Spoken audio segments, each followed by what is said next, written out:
CRIF presenta la entrevista en línea con William Meléndez.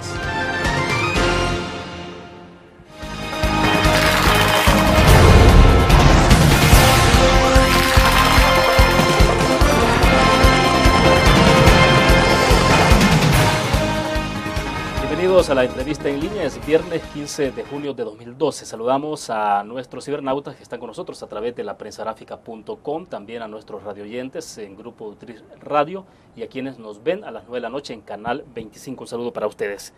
Este viernes hablaremos de seguridad pública, pero desde una perspectiva que implica un alto nivel de responsabilidad en materia de prevención de la violencia y de otras acciones que permitan reducir de manera sustancial los incentivos que deja la violencia o que la estimulan.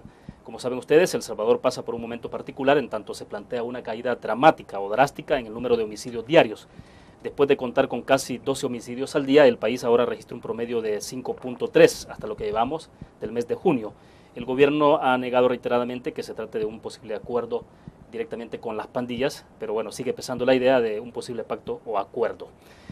En 10 días de junio se registra un promedio de 53 homicidios y del 1 de enero al 10 de junio tenemos un promedio de 1.452 asesinatos. Eso es el dato acumulado.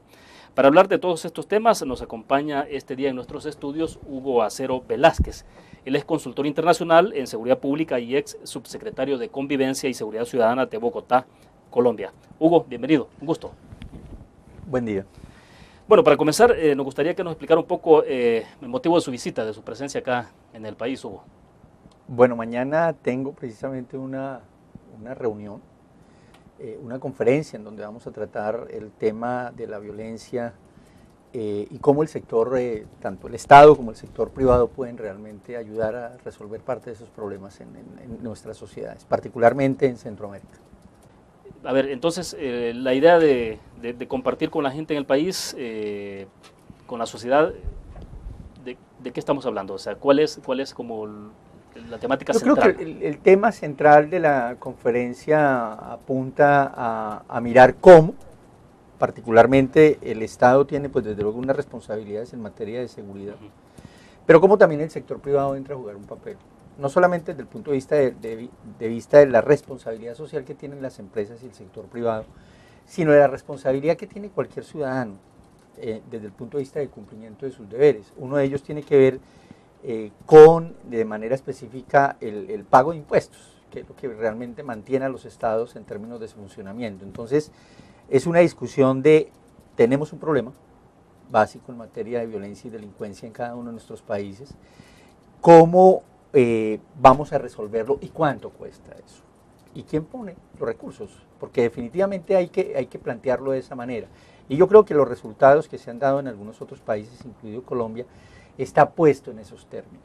O sea, el reconocimiento claro de cuál es el problema que se tiene, quién tiene la responsabilidad, y la responsabilidad efectivamente es del Estado, y cómo el Estado puede contar con unos recursos adecuados que le permita precisamente enfrentar esos retos que supone la violencia y la delincuencia. Y en ese sentido, digamos que yo diría que es el marco básico sobre el cual vamos a trabajar.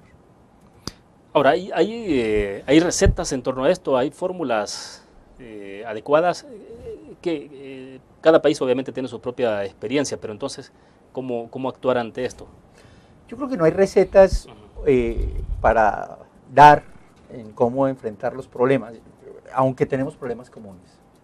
O sea, yo sigo sosteniendo que desde Canadá hasta la Patagonia el tema del narcotráfico y el crimen organizado realmente modificó las condiciones de seguridad ciudadana. Otras eran las épocas en donde el fenómeno del hurto, digamos pequeño, en la calle, el robo de la cartera, era, digamos, un fenómeno casi cotidiano y al que enfrentaba la policía, de vez en cuando unas lesiones y de vez en cuando unos homicidios. Pues digamos, algunos países, incluidos algunos países centroamericanos y en el caso colombiano, pues hemos sufrido el conflicto armado. Claro. Pero, digamos, estaba como en ese marco, el tema de la seguridad y el tema de la violencia. Ya el tema del crecimiento fuerte desde los 70 y los 80, el tema del narcotráfico, particularmente en los países productores como Colombia, Perú y Bolivia, sobre todo en Colombia, comenzaron a darse unos fenómenos de violencia un poco desbordados. Y desde luego, ligado a ese tema del narcotráfico, ha entrado todo el tema del crimen organizado, que ya existía, el contrabando existía, el tema de armas existía, pero en menor medida. Y eso tiene otros elementos, tiene que ver con el sicariato, tiene que ver con la extorsión, tiene que ver con el asesinato que se incrementa y desde luego con un alto consumo de drogas que se comienza a dar en nuestros países. De países productores pasamos a ser consumidores, de países de paso de droga comenzamos a ser consumidores. Exacto, que es la experiencia de El Salvador. O sea, hay algunas estadísticas que confirman que efectivamente la droga en el pasado, que sería unos 10 años atrás, la droga pasaba, o sea, se iba directamente hacia Estados Unidos, pero a estas alturas cada vez más se está quedando más droga en El Salvador. O sea, es un fenómeno casi natural. Yo diría que pues no se puede catalogar como un fenómeno natural, yo creo que es como un mercado, digamos, es un producto como cualquier otro que existe en el mercado.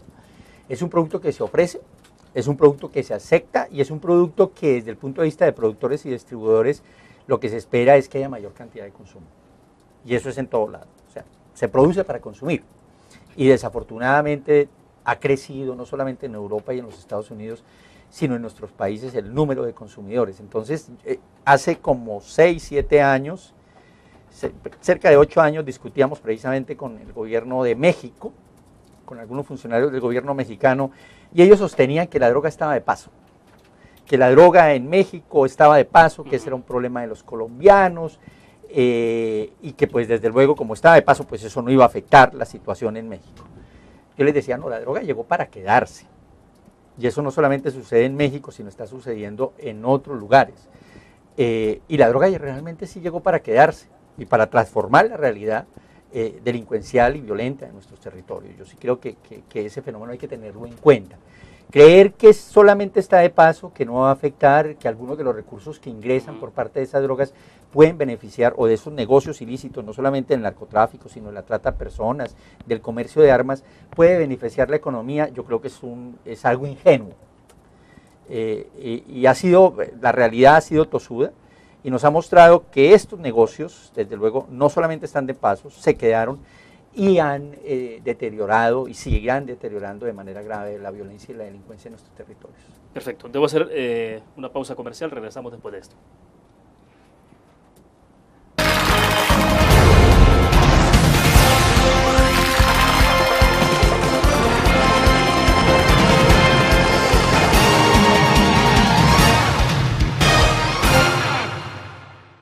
¿Qué te parece si este año descubres nuevos destinos?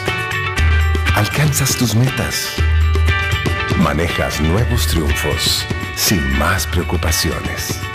Cuenta con nosotros para lograr todas tus aspiraciones. Los créditos de la Agrícola te acompañan para que puedas crecer hasta donde te lo has propuesto. Solicítalos al 2210-9800 en bancoagricola.com o en agencias. Banco Agrícola.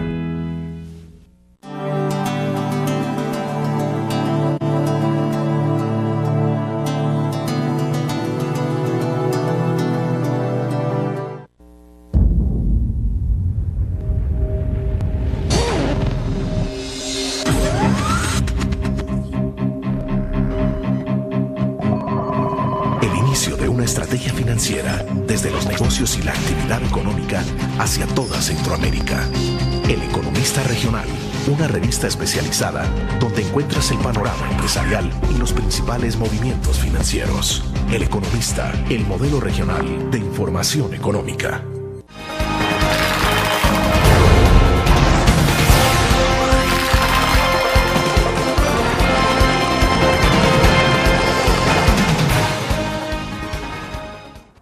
Bien, reitero a ustedes que está con nosotros en nuestros estudios Hugo Acero Velázquez, consultor internacional en seguridad pública y ex subsecretario de Convivencia y Seguridad Ciudadana de Bogotá, Colombia. Hugo, creo que es importante un poco para colocar en perspectiva y sobre todo para ubicar a nuestros cibernautas, a nuestros televidentes, conocer un poco más la experiencia colombiana, sobre todo porque usted fue funcionario público y justo en la materia de la que estamos conversando. Entonces, en el segmento pasado de alguna forma decíamos, bueno, evidentemente que no hay como fórmulas establecidas para hacer frente a esto, cada país tiene su propia realidad, ¿no? Pero en el caso de Colombia, ¿cómo logran ir desmontando poco a poco los niveles de violencia? O sea, ¿cuál es el kit de todo esto? Yo creo que hay varias experiencias colombianas desde los años 90 a la fecha. Algunas tienen que ver con municipios de manera particular. Esto realmente en términos de experiencias municipales se comienza en Cali con un alcalde que se llama Rodrigo Guerrero, quien asumió el tema como un tema casi que epidemiológico. Él es un médico y consideraba pues que como cualquier enfermedad puede ser tratado el tema de la violencia. Lo que hay que es eliminar las causas, el origen o las causas que posibilitan los hechos de violencia y delincuencia. Luego lo hicimos en Bogotá. Y posteriormente el presidente Uribe y pues el gobierno en el año 2002 en adelante pues lo desarrolló casi a nivel nacional. ¿Y qué hay de común, digamos, en esas experiencias tanto de Cali, Bogotá y las experiencias de Colombia, inclusive la de Medellín? Varias cosas. Uno, reconocimiento del problema. Yo creo que hay que reconocer que se tiene un problema grave, que es un problema que hay que resolver y que no se resuelve de manera inmediata. Aquí estamos hablando como cualquier enfermedad terminal. O sea, los procesos de deterioro en cualquier enfermedad terminal son muy rápidos y el proceso de recuperación es bastante lento. O sea, lo que se deteriora en meses puede durar años en recuperarse. Y ese es el fenómeno al cual estamos abocados, o que tenemos que ver de manera clara desde el punto de vista de la violencia y la delincuencia. Ahora, vaya, utilizando la figura de la enfermedad terminal, uno puede tener, bueno, prácticamente la única opción que hay son alternativas de choque, digamos. Una cirugía, por ejemplo, en el caso de un enfermo a ese nivel, entrar con todo. En el inmediato plazo, sí. O los otros procedimientos que están, por ejemplo, la quimioterapia y todo ese tipo de cosas. Entonces, en la parte social, en la parte de lo que estamos hablando, ¿qué opciones? No, yo creo que en el inmediato plazo, desde luego, se requiere una acción muy fuerte por parte del Estado, pero también debe haber dentro de ese mismo Estado unas acciones que apunten a atender poblaciones que si no se les atiende ahora, posteriormente van a ser parte del conflicto. ¿Qué quiero decir? O del problema o de violencia. Quiero decir, hay que atender de manera adecuada desde el punto de vista preventivo y desde el punto de vista de intervención a esa población joven que todavía no ha ingresado a ser parte parte activa de estos fenómenos de violencia y delincuencia. Pero también hay que atender a los que ya están y tratar de sacar a los que están. Y desde luego tener un Estado con la suficiente capacidad para que desde el punto de vista de seguridad y justicia opere respecto a los delitos. Entonces, como decía, debe haber ese reconocimiento del problema, debe haber el liderazgo de quien gobierna, en este caso el presidente, el gobernador, el alcalde. Ha sucedido en Colombia que las experiencias más importantes han estado a nivel de los municipios, y debe haber decisión política clara respecto a solucionar el problema. Yo creo que ese reconocimiento ha sido muy importante. Lo digo por experiencia en el caso de Bogotá. En Bogotá, cuando llegamos, teníamos una ciudad con 80 homicidios por cada 100.000 habitantes. Al año mataban a 4.352 personas, o sea, el año anterior, a 1995, mataron a 4.352 personas. El primer reconocimiento que hace el alcalde es: tenemos un problema grave y vamos a reducir la violencia. Y lo dice de manera clara y lo dice casi pública. Lo dice públicamente, no casi, lo dice públicamente. A mí no me interesa si a la gente la roban. A mí me interesa que la gente no la maten. Vamos a reducir la violencia. Y a partir de ahí también vamos a reducir los otros delitos. Pero el primer objetivo de las autoridades de seguridad y justicia es que a la gente no la mate. Y digamos que ese primer esfuerzo... Perdón, ¿y si es válido ese enfoque? Porque debe haber un objetivo. O sea, cuando uno dice vamos a garantizar la seguridad, ¿de qué seguridad estamos hablando? Cuando nosotros llegamos a Bogotá, el alcalde mismo lo dice, recibió invitaciones de los bancos, porque estaban asaltando bancos. En Bogotá se asaltaban 356 bancos al año. 2 años después ya asaltaban 16 nomás, pero se tomó medidas con ellos. Se robaban vehículos. Y entonces él recibe invitaciones para hablar con los bancos por el robo de bancos, de las aseguradoras porque había mucho robo de vehículos y también de otras instituciones. Y él se pregunta después de 4 reuniones, ¿pero por qué me invitan a mirar todo este tipo de robos y nadie me ha invitado a una reunión a hablar sobre los muertos?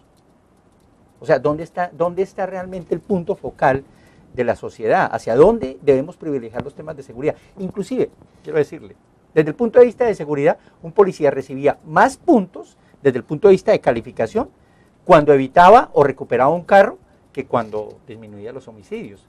Recibía 10 puntos por recuperar un carro o evitar el robo de un carro y 2 puntos por la reducción de un homicidio. ¿Qué valor tenía la vida en ese sentido? Claro. Y el primer derecho que tienen los ciudadanos es la vida. Y quien debe garantizar la vida es el Estado. Entonces, el primer derecho que debe garantizar el Estado es la vida de los ciudadanos. Ese digamos que debe ser una línea clara, o sea, hacia dónde enfocamos los objetivos. De acuerdo. Vamos a otra pequeña pausa. Volvemos.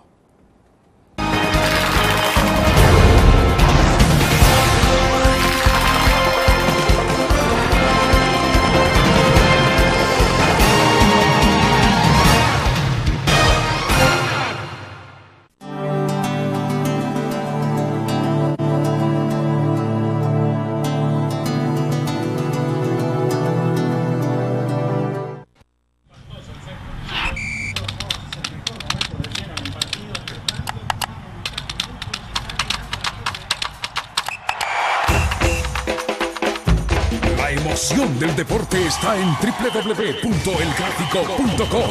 Ingresa al nuevo escenario deportivo y descubrí toda la pasión del deporte. Fotos, videos, fichas y resultados de las mejores ligas del mundo. Elgráfico.com. Conectados por deporte. Blur. La revista más innovadora y moderna de todos los tiempos. Única en su estilo, creativa. Un espacio exclusivo y reservado de entretenimiento y diversión, llevada al máximo. Blur. Time Out, Movie, lo mejor de la cartelera. Art. Shopping, la guía de la moda. Go, viajes cortos fuera de la ciudad. Blur.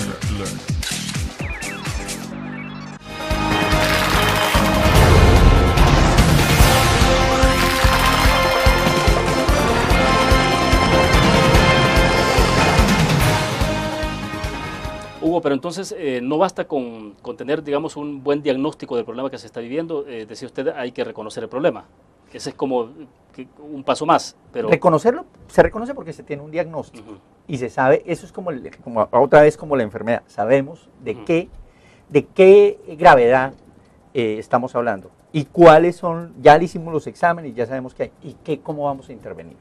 ¿Se requiere una cirugía? ¿Qué se requiere? ¿O se requiere simplemente un tratamiento, un cambio de dieta? Bueno, ¿qué se requiere?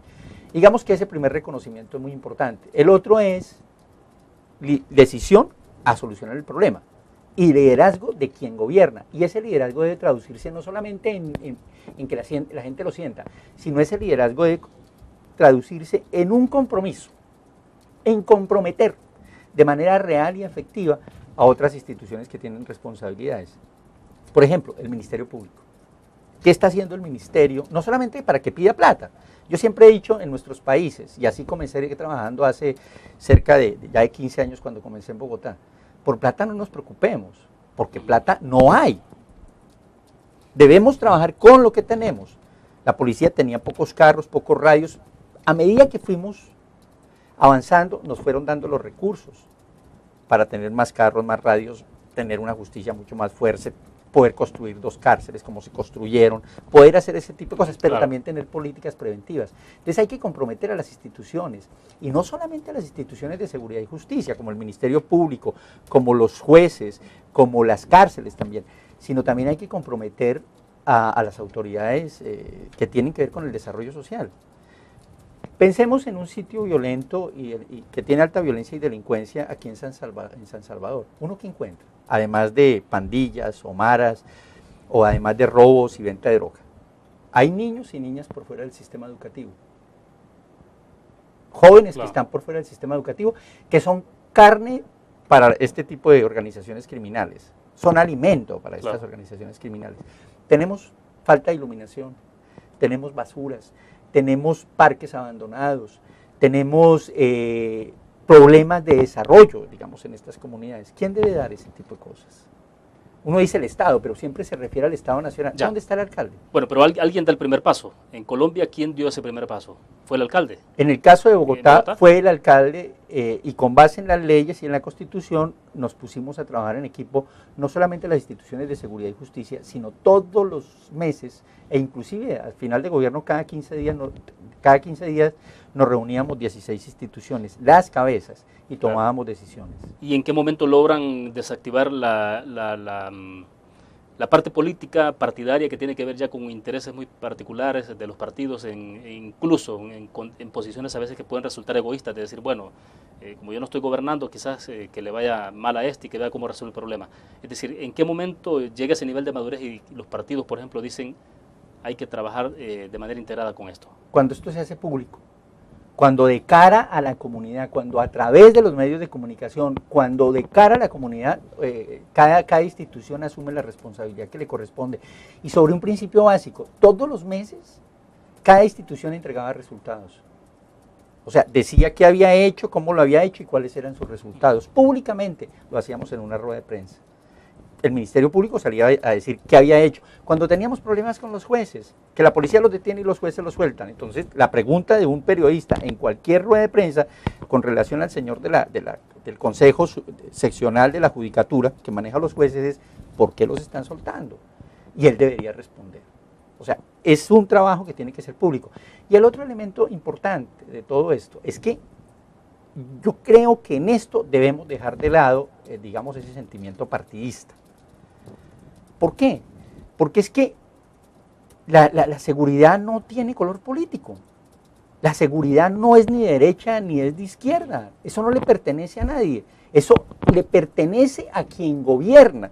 Tiene la obligación de garantizar la seguridad. Y debe garantizarla a rojos, a azules, a amarillos, a liberales, a conservadores, a comunistas, a todos les debe garantizar la seguridad. Debemos comportarnos, y discúlpenme lo que le voy a decir, debemos comportarnos desde el Estado casi como los delincuentes. Los delincuentes nunca preguntan la afiliación política de sus víctimas, nunca.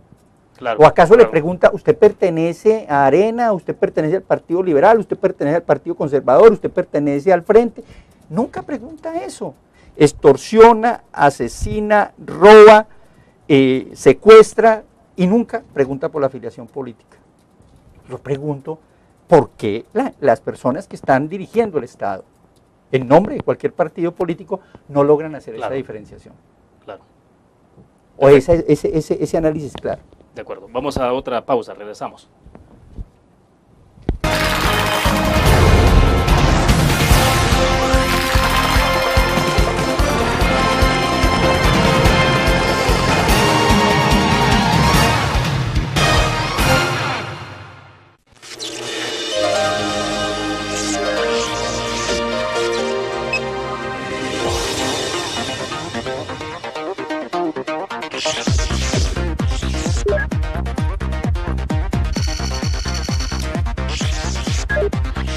Estimulamos tus sentidos para que leas, veas, escuches e interactúes con la verdad. LPG Multimedia. Tu periódico es dinero, porque ahora puedes pagar con la prensa gráfica. Busca y recorta en tu periódico el dinero, que podrás canjear en los establecimientos de nuestros aliados. Encontrarás uno cada día. Compra con la prensa gráfica y encuentra una buena noticia para tu bolsillo. Con la prensa gráfica lo compras. Con la prensa gráfica lo pagas. La prensa gráfica. Noticias de verdad.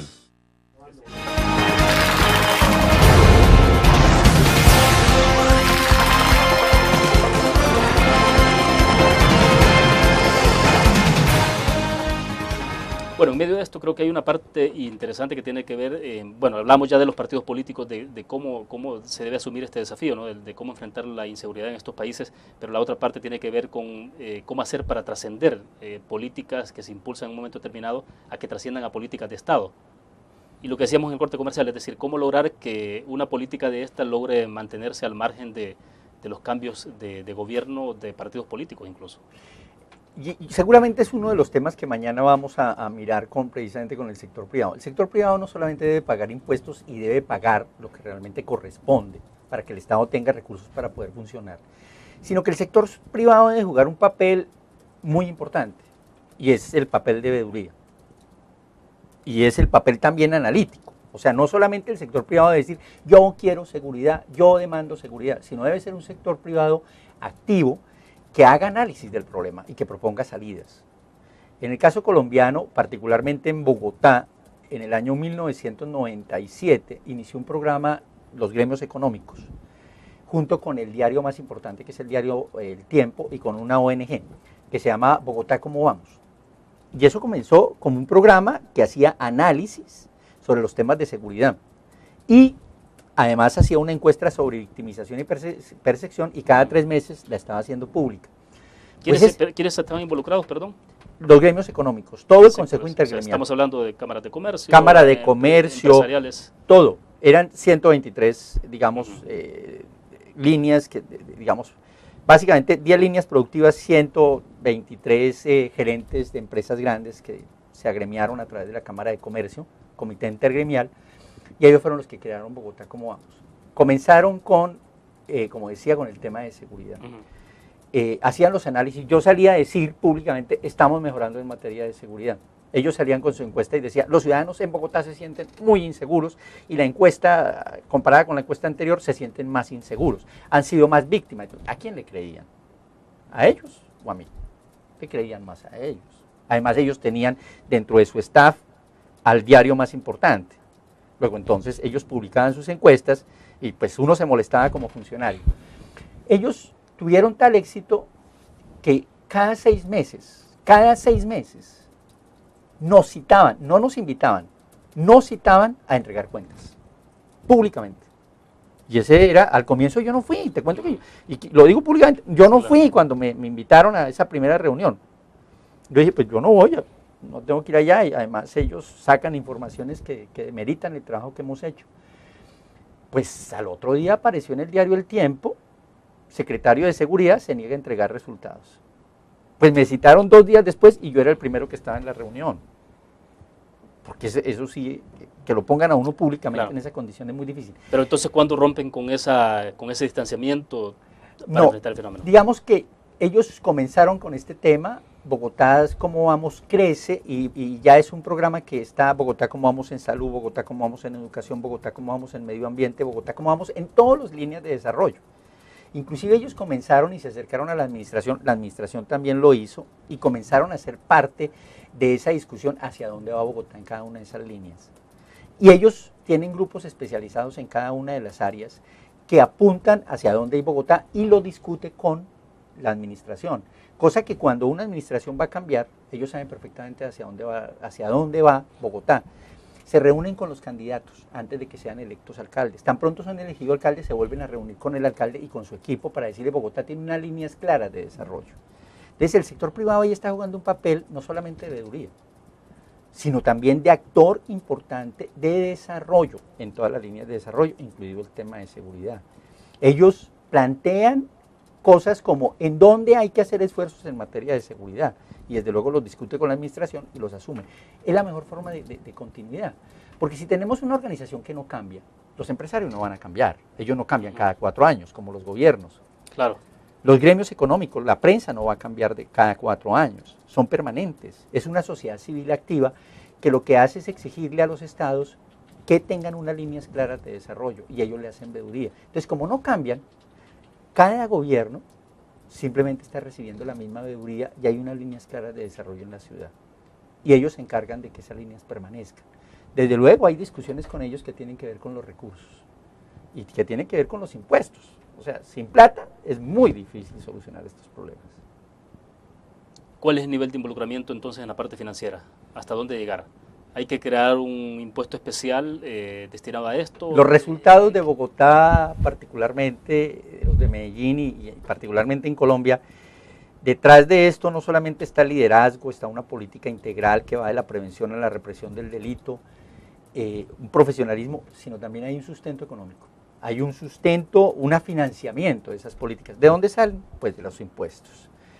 En Bogotá me aprobaron 2 impuestos para la seguridad. Al comienzo no, cuando yo llegué nadie quería dar plata. Tuvimos que entregar resultados, como lo decía hace un momento. Parte de lo que le decía a la policía y a los organismos de seguridad en Bogotá cuando decían, pero es que no tenemos plata, no tenemos carros, no tenemos motos, las instalaciones no son adecuadas, yo le decía, no nos preocupemos por plata no hay que trabajar con lo que hay. Al año, cuando teníamos los primeros resultados y hubo contacto con el comité intergremial y con los gremios económicos, le planteamos un primer impuesto. Al comienzo dijeron que no. Al año, fueron ellos mismos los que fueron al Consejo a pedirle al Consejo que aprobara un impuesto al comercio. Fueron ellos mismos. Especial, un impuesto especial. Un impuesto especial de seguridad. Me aprobaron 2 impuestos que me permitieron mayor recurso para los temas de seguridad. ¿Cómo logra Colombia, particularmente después del año 2002 con el presidente Uribe, ya a nivel país, los resultados que obtuvo? No solamente por una decisión política, sino porque hubo un impuesto particular, dedicado exclusivamente a la seguridad, que fue el impuesto al patrimonio, sobre un principio básico. ¿Quiénes pagan ese impuesto? Los que más tienen. Que ese es el sentido básico. O sea, es que sin recursos es muy difícil. O sea, uno puede exigir toda la seguridad. Siempre he dicho lo siguiente, cada pueblo tiene la policía que se merece. Cada pueblo tiene la justicia que se merece. Queremos mejor policía, queremos mejor seguridad, debemos invertir en estas instituciones. Y desde luego hacer seguimiento, no hay que darles plata suelta. No, hay que poner sobre la mesa unos recursos y desde luego saber en qué los van a invertir y exigir resultados. O sea, transparencia, definición de objetivos, claridad de todo esto para... con metas establecidas. Yo cada 2 meses asistía al comité intergremial. No era así, pero era como entregar cuentas. De acuerdo. Un poco en qué nos estamos gastando la plata. Claro. Es un punto esencial porque, bueno, aquí también hay un poco de inquietud sobre eso. O sea, vamos a dar plata, pero ¿para qué? No. Entonces, vamos a la pausa, regresamos después. Okay.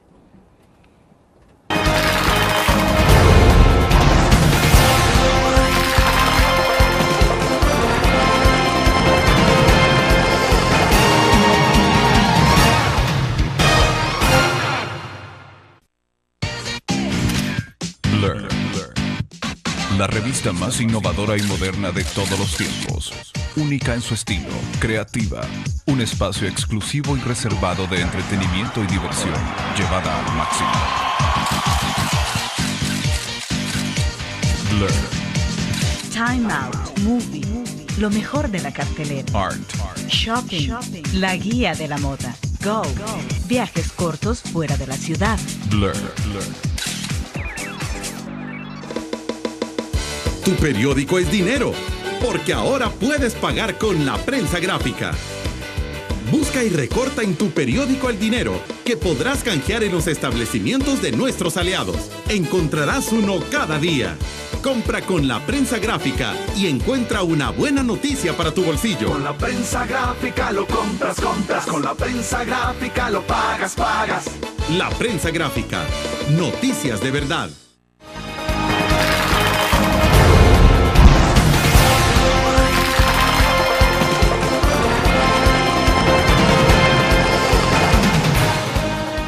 Hugo, siempre hay un poco de inquietud sobre, más que inquietud, quizás un poco de desconfianza. Es decir, del sector empresarial, por ejemplo, y de otros actores en este país, bueno, vamos a dar plata, perfecto, pero entonces queremos tener claridad de cuáles son los objetivos, las metas que se pueden alcanzar, pero no solo eso, sino de la transparencia de cómo se van a administrar esos recursos.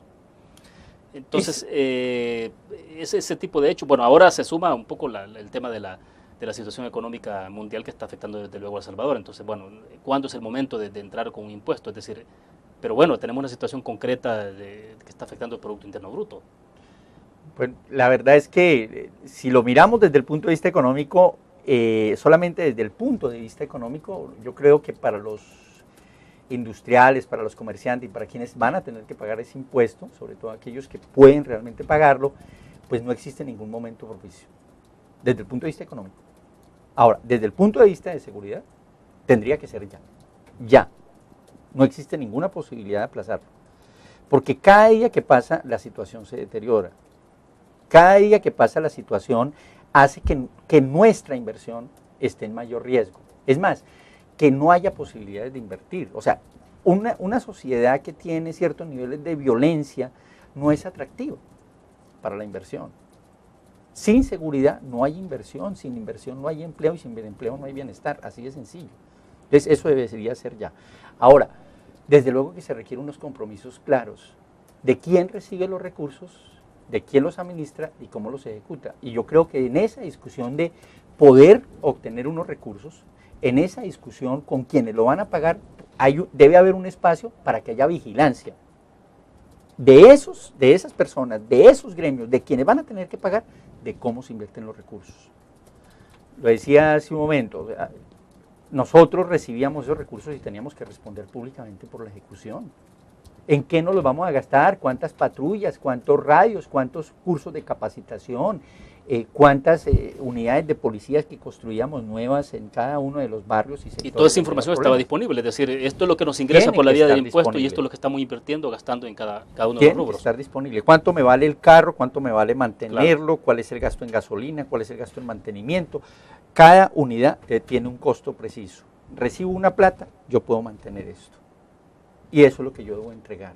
La recibí este año, recibí tanta plata, la gasté en esto y en esto. Y seguramente en algunos casos aquí no gasté una plata y pues me tocó devolverla al tesoro. Pero esa debe ser así. De lo contrario, desde luego existen las desconfianzas, no, se la van a gastar en otra cosa, la van a meter al ciclo de corrupción y pues no nos interesa de esa manera.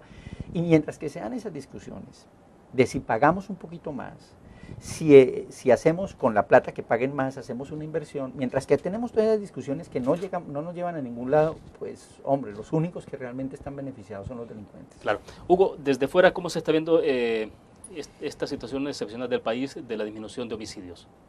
¿Es posible tener una mirada desde fuera que permita establecer un poco con claridad y saber qué es lo que está pasando en El Salvador? Bueno, yo he leído, digamos, una serie de artículos, particularmente con esta visita tuve la oportunidad de leer inclusive el artículo que sale en El Faro y luego las reacciones que ha habido, tanto aquí en la prensa gráfica como en otros diarios, pero por respeto, digamos, al propio país, yo no quisiera, digamos, referirme de manera específica de qué se está dando. Con beneplácito, y eso debe alegrar absolutamente a todo el mundo que haya menos homicidios. Yo creo que eso es lo más importante. Ahora, sí lo referiría un poco más a mi país, un poco en experiencias que hemos tenido en esas líneas. Los diálogos que ha habido con organizaciones violentas, ligadas particularmente al tema del conflicto armado, han sido fructíferas, porque hay una ideología política, porque hay unas estructuras que tienen unos mandos, porque esas estructuras que tienen mandos tienen realmente ascendencia sobre toda la estructura, y cuando ha habido procesos de desmovilización de esas estructuras políticas, yo diría que en un 80-90% ha habido cumplimiento de los pactos. Claro.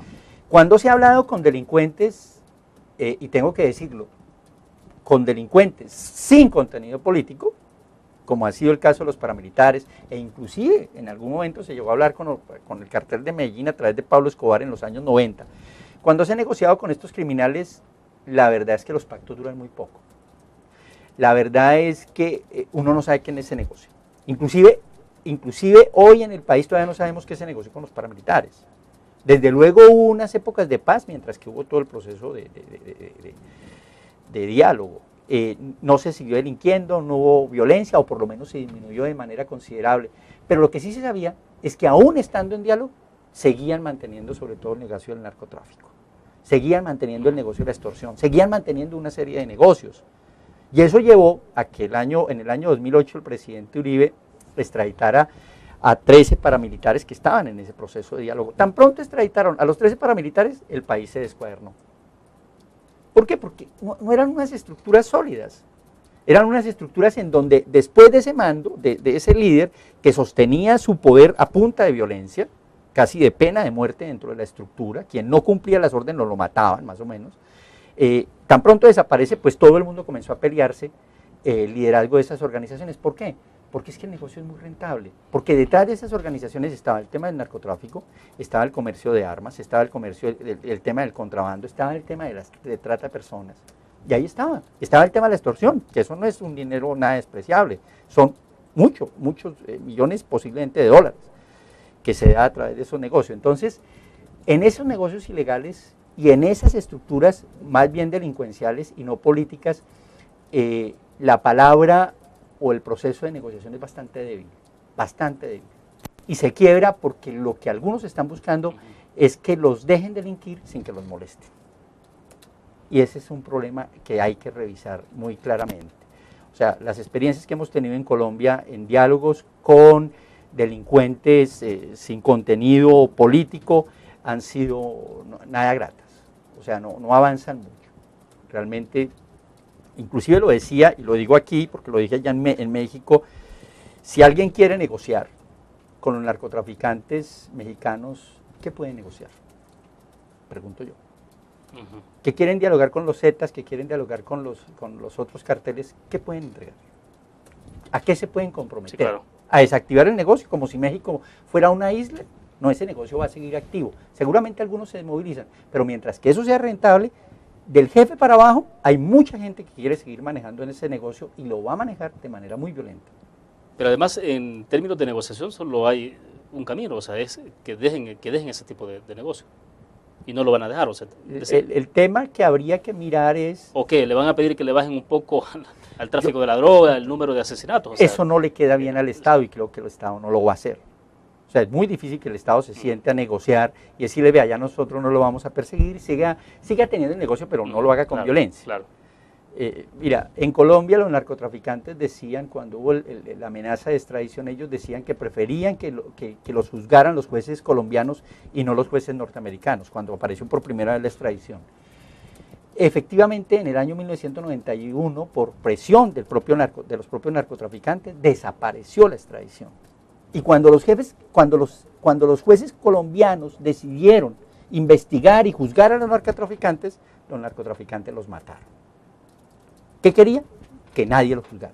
¿Qué querían? Seguir delinquiendo de la manera más impune.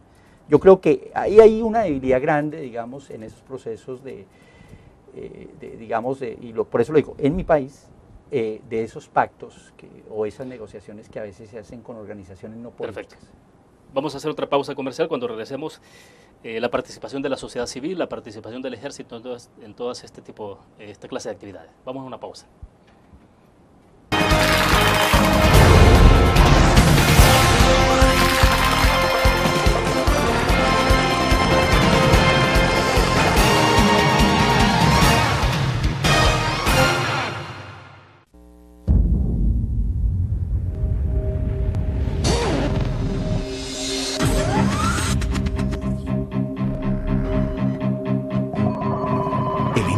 Estrategia financiera desde los negocios y la actividad económica hacia toda Centroamérica.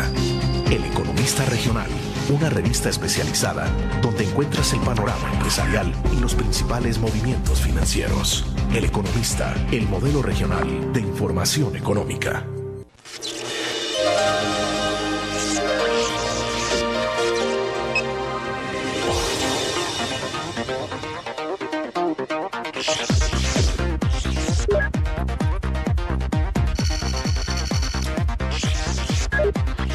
Estimulamos tus sentidos para que leas, veas, escuches e interactúes con la verdad. LPG Multimedia.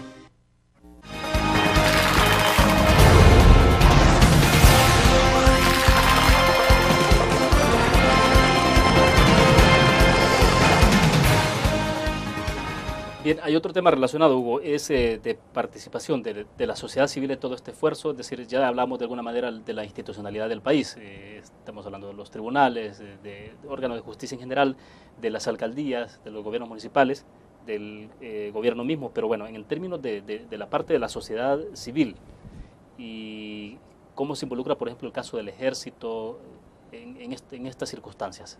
Bueno, ¿Cómo abordar esto? Un poco el primer punto respecto a la sociedad civil. Yo creo que en El Salvador hay muchas organizaciones, realmente tuve la oportunidad de estar hace algunos años y uno encuentra muchas organizaciones de la sociedad civil preocupadas, haciendo análisis, trabajo, universidades, y yo creo que hay que oír realmente lo que se está haciendo ahí. El Estado tiene la obligación realmente de oír, y desde luego oír esas propuestas, estudiarlas y darles una respuesta. Y debe ser precisamente la sociedad civil organizada la que debe involucrarse. Un poco lo que planteaba de Bogotá, cómo vamos, sería importante que los gremios y los sectores importantes del país, desde el punto de vista de economía, los medios de comunicación y algunas universidades, montaran un Salvador cómo vamos. Y realmente se comprometieran con el análisis de lo que está sucediendo y con una serie, y a partir del análisis que hicieran propuestas, incluidas propuestas que tienen que ver cómo lo vamos a financiar. Yo recuerdo que alguna vez trabajé con un secretario de gobierno de un país centroamericano que era un industrial, y cuando yo le hice la primera propuesta del plan que íbamos a hacer, me dijo, no gaste tantas hojas, o sea, no me traiga 100 páginas, dígame de manera sucinta cuál es el problema que tenemos, cómo lo vamos a resolver, y sobre todo dígame cuánto vale resolverlo, porque esa es la plata que yo tengo que conseguir. Si me convence que lo que usted me está planteando es una salida. Y creo que de esa manera casi que hay que plantearlo. Entonces, es en términos de participación de la sociedad. Debe haber una sociedad muy estructurada, muy crítica, pero también muy propositiva a la hora de buscar soluciones a los problemas. No es solamente demen, que necesito, no. Es verdad, tienen un derecho, tenemos un derecho como ciudadanos, pero también como ciudadanos tenemos unos deberes. Y el que no participa, por lo menos el deber es pagar los impuestos, comportarse de manera adecuada y demás. pero los que estamos y los que participan, desde luego debemos hacer un análisis concienzudos, hacer propuestas, inclusive hacer propuestas de cómo vamos a financiar eso.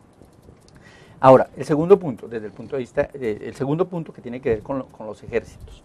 Hasta hace algunos años yo era un opositor de la utilización de los ejércitos en este tema de seguridad, pero la verdad es que la realidad es muy tosuda. Y yo decía que no, pero los países todos están utilizando los ejércitos. Hace poco precisamente escribí un artículo sobre la utilización de los ejércitos para la revista Perspectivas y planteaba eso. Bueno, los ejércitos sí, pero con un proceso de capacitación.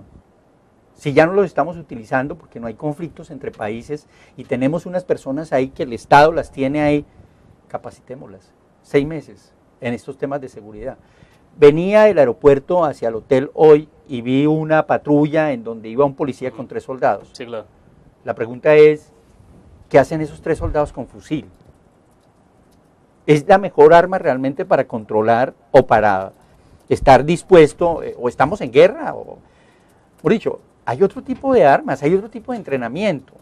Yo creo que esos oficiales, suboficiales y soldados que hay, realmente tienen que ser entrenados para los temas de seguridad. Inclusive yo me atreví a plantear en ese artículo que deberían tener en algunos casos y en algunos territorios facultades de investigación criminal. ¿Y eso no implica ceder atribuciones o responsabilidades exclusivas de la Policía Nacional Civil, por ejemplo, en este caso? El tema es decir, trasladar el tema de seguridad pública hacia un ejército. Por eso hay que modificar, porque es que el tema de la seguridad pública es distinto al tema de la seguridad nacional. Claro. Entonces, por eso hay que casi reestructurar, casi que reentrenar a ese personal si se va a utilizar. El peor error es utilizar los ejércitos como están y como fueron formados. Es el peor error. Algunas veces se utilizan porque no tenemos confianza en que la policía, no tenemos confianza porque creemos que la policía, o tenemos alguna evidencia de que la policía es corrupta. Pero yo siempre he dicho, sobre todo en el tema del narcotráfico y del crimen organizado, es más fácil corromper al ejército que la policía. ¿Por qué? Porque basta con corromper al general, al comandante de la unidad militar, y ya tenemos toda una unidad completamente desactivada. Solamente uno. Y tenemos toda una unidad completamente desactivada desde el punto de vista de corrupción. Y eso está sucediendo en México. Y eso está sucediendo en algunos lugares donde se ha utilizado el ejército. Entonces ahí hay que tener mucho cuidado. Ahora, lo que no desmerita la participación del ejército. No, yo por eso digo, al comienzo me oponía, hoy creo que hay que utilizarlo, pero creo que hay que profesionalizarlo en temas de seguridad pública. Y eso requiere no solamente un proceso de formación de 1 mes, o de 2 días, o de 3 días, no, requiere realmente un proceso de reformulación de esa actividad, y requiere también, desde luego, un proceso de reentrenamiento, si es que se van a utilizar. Si no, el esfuerzo de cualquier Estado es por fortalecer a las policías nacionales que hay. Perfecto, hacemos la última pausa comercial, regresamos.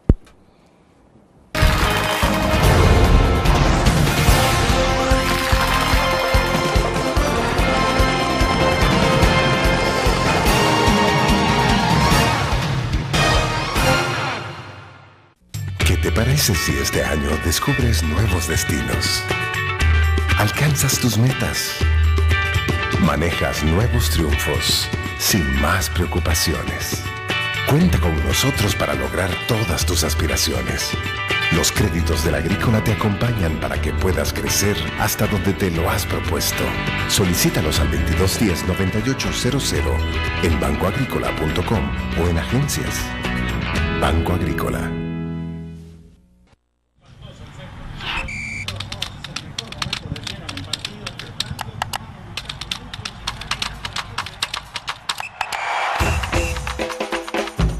La emoción del deporte está en www.elgráfico.com.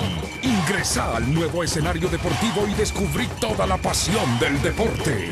Fotos, videos, fichas y resultados de las mejores ligas del mundo. Elgráfico.com. Conectados por deporte.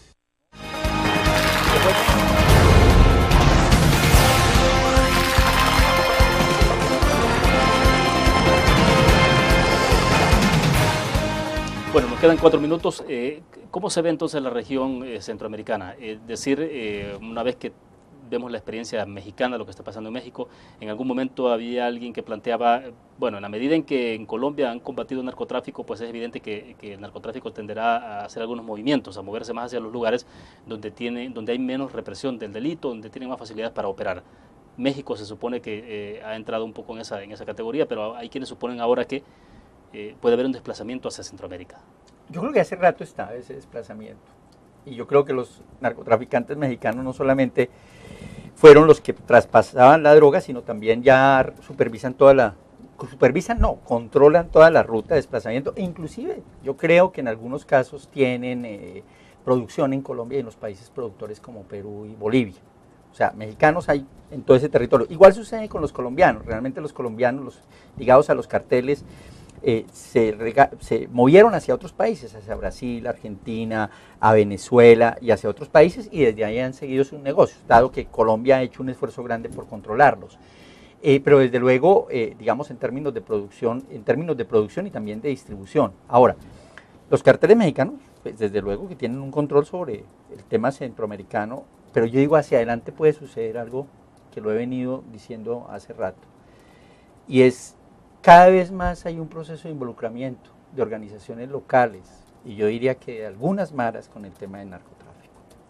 El narcotráfico lo que hace es profesionalizar estos grupos, cambiarlos radicalmente, menos visibles, los cambia totalmente. Y en algún momento estas organizaciones locales se van a dar cuenta que pueden manejar el negocio y se lo van a disputar a los mexicanos.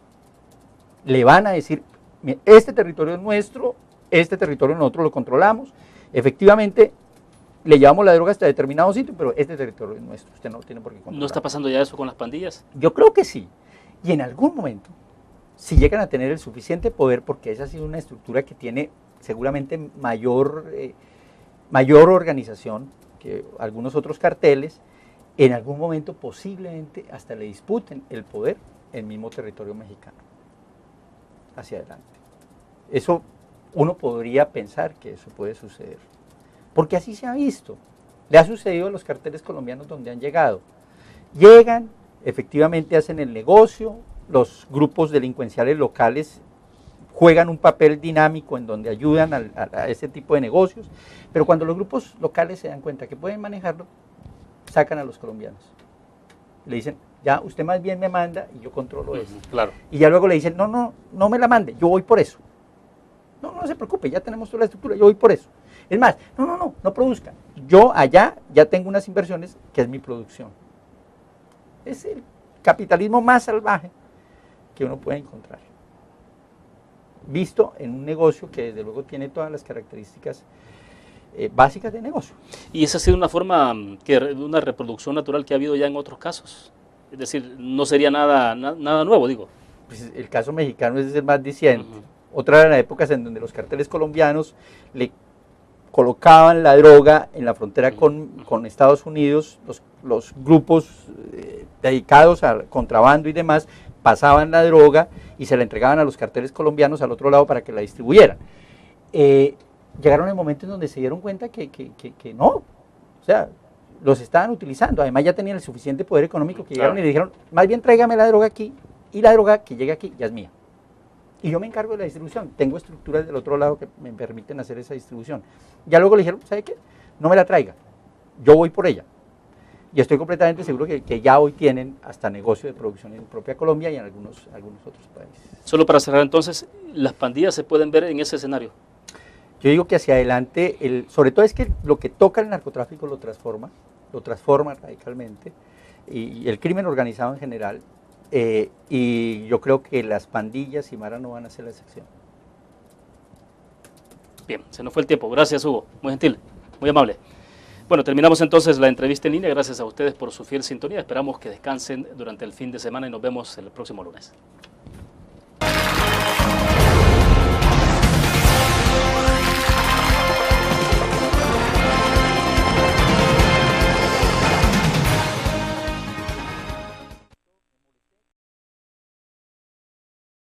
Claro de cuál es el problema que se tiene, quién tiene la responsabilidad, y la responsabilidad efectivamente es del Estado, y cómo el Estado puede contar con unos recursos adecuados que le permita precisamente enfrentar esos retos que supone la violencia y la delincuencia. Y en ese sentido, digamos que yo diría que es el marco básico sobre el cual vamos a trabajar. Ahora, ¿hay recetas en torno a esto? ¿Hay fórmulas adecuadas? Que cada país obviamente tiene su propia experiencia, pero entonces, ¿cómo actuar ante esto?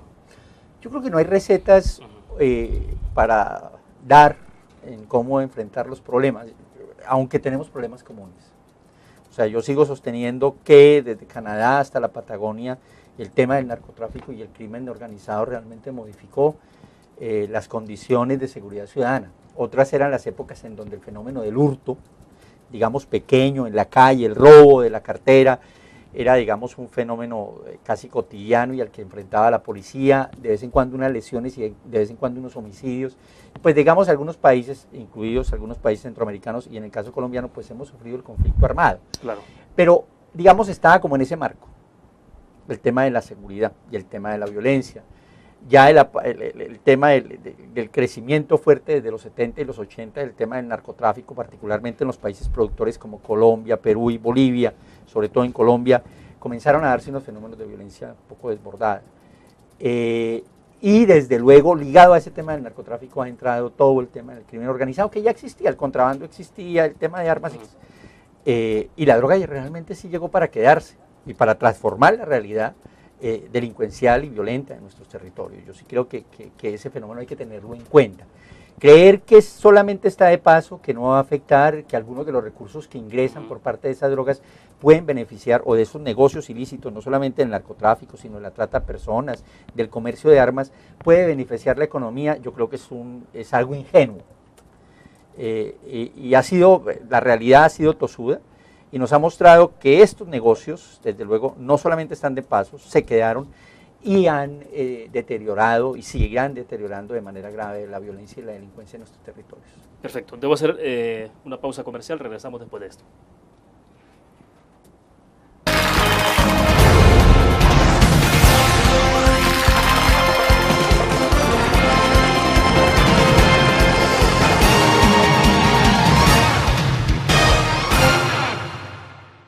¿Qué te parece si este año descubres nuevos destinos? Alcanzas tus metas. Manejas nuevos triunfos sin más preocupaciones. Cuenta con nosotros para lograr todas tus aspiraciones. Los créditos del Agrícola te acompañan para que puedas crecer hasta donde te lo has propuesto. Solicítalos al 2210-9800 en bancoagricola.com o en agencias. Banco Agrícola.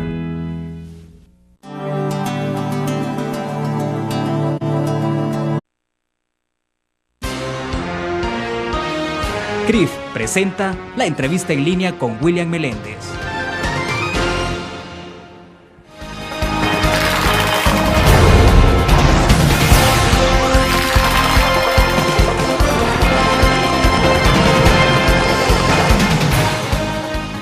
Bienvenidos a la entrevista en línea, es viernes 15 de junio de 2012. Saludamos a nuestros cibernautas que están con nosotros a través de la prensagráfica.com, también a nuestros radioyentes en Grupo Utris Radio y a quienes nos ven a las 9 de la noche en Canal 25. Un saludo para ustedes. Este viernes hablaremos de seguridad pública, pero desde una perspectiva que implica un alto nivel de responsabilidad en materia de prevención de la violencia y de otras acciones que permitan reducir de manera sustancial los incentivos que deja la violencia o que la estimulan. Como saben ustedes, El Salvador pasa por un momento particular en tanto se plantea una caída dramática o drástica en el número de homicidios diarios. Después de contar con casi 12 homicidios al día, el país ahora registra un promedio de 5.3 hasta lo que llevamos del mes de junio. El gobierno ha negado reiteradamente que se trate de un posible acuerdo directamente con las pandillas, pero bueno, sigue pesando la idea de un posible pacto o acuerdo. En 10 días de junio se registra un promedio de 53 homicidios y del 1 de enero al 10 de junio tenemos un promedio de 1.452 asesinatos. Eso es el dato acumulado. Para hablar de todos estos temas nos acompaña este día en nuestros estudios Hugo Acero Velázquez. Él es consultor internacional en seguridad pública y ex subsecretario de Convivencia y Seguridad Ciudadana de Bogotá, Colombia. Hugo, bienvenido. Pero en menor medida. Y eso tiene otros elementos. Tiene que ver con el sicariato, tiene que ver con la extorsión, tiene que ver con el asesinato que se incrementa, y desde luego con un alto consumo de drogas que se comienza a dar en nuestros países. De países productores pasamos a ser consumidores, de países de paso de droga comenzamos a ser consumidores. Exacto, que es la experiencia de El Salvador. O sea, hay algunas estadísticas que confirman que efectivamente la droga en el pasado, que sería unos 10 años atrás, la droga pasaba, o sea, se iba directamente hacia Estados Unidos, pero a estas alturas cada vez más se está quedando más droga en El Salvador. O sea, es un fenómeno casi natural. Yo diría que pues no se puede catalogar como un fenómeno natural. Yo creo que es como un mercado, digamos, es un producto como cualquier otro que existe en el mercado. Es un producto que se ofrece, es un producto que se acepta y es un producto que desde el punto de vista de productores y distribuidores lo que se espera es que haya mayor cantidad de consumo. Y eso es en todo lado. O sea, se produce para consumir. Y desafortunadamente ha crecido no solamente en Europa y en los Estados Unidos, sino en nuestros países el número de consumidores. Entonces, hace como 6, 7 años, cerca de 8 años, discutíamos precisamente con el gobierno de México, con algunos funcionarios del gobierno mexicano, y ellos sostenían que la droga estaba de paso, que la droga en México estaba de paso, que ese era un problema de los colombianos, y que pues desde luego como estaba de paso, pues eso no iba a afectar la situación en México. Yo les decía, no, la droga llegó para quedarse. Y eso no solamente sucede en México, sino está sucediendo en otros lugares. Un gusto. Buen día. Bueno, para comenzar, nos gustaría que nos explicara un poco el motivo de su visita, de su presencia acá en el país, Hugo. Bueno, mañana tengo precisamente una reunión, una conferencia en donde vamos a tratar el tema de la violencia y cómo el sector, tanto el Estado como el sector privado pueden realmente ayudar a resolver parte de esos problemas en nuestras sociedades, particularmente en Centroamérica.